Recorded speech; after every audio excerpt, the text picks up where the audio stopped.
it should embrace the diversity and the culturalism and also the exotic elements of Hong Kong.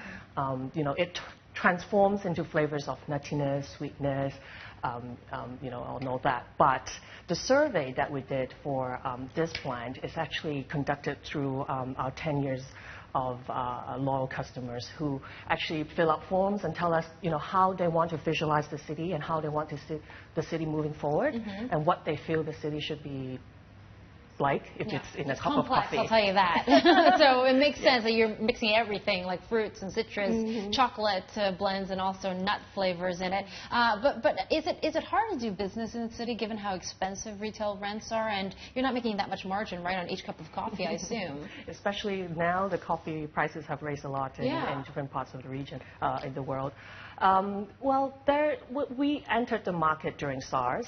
And Hong Kong is a place where if you provide good quality, people will stick with you. And I think for 10 years now, we've evolved from a European chain to now a specialty coffee a brand.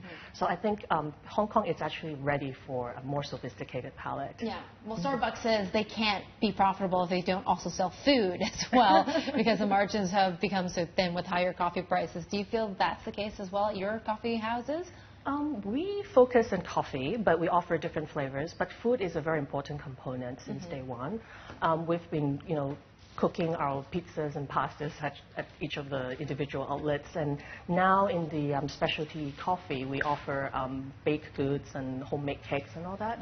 So I think Hong Kong, for a good cup of coffee, it needs to have a good complementary item. Yeah, so and obviously you're suffering from the high coffee prices, right? We're at the highest in 2 years thanks to that drought in Brazil. Do you feel like it's going to come off a bit, or are we going to stay here elevated for a while? I think coffee, it's becoming more and more important to different people. And I don't think it will actually come down dramatically. I don't think so. There's got to be some contingency planning then. Well, people will just have to appreciate coffee a little bit more, I suppose, as 10 years ago or 5 years ago. Have you had to raise your prices? Because I don't know if you noticed, my friend in Manhattan, he has to pay $7 now for his latte from Starbucks. Because they've raised prices by, quite dramatically, like 40 cents a cup. How about for you?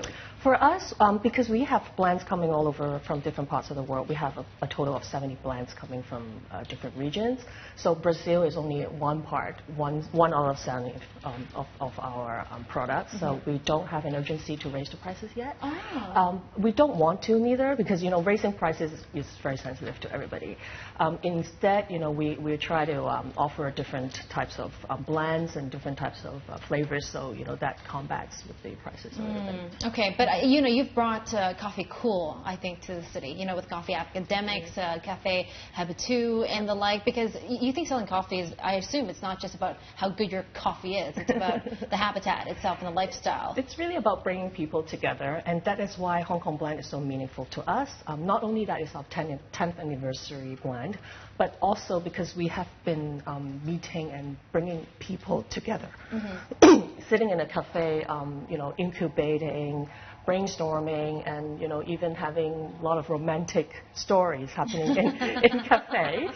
So romantic stories. Yeah, a lot of proposals, a lot of anniversaries that they come back and tell us what happened and all that. So it's a very happy and very different industry, I would say. So now it's become a pickup joint, I see. Okay.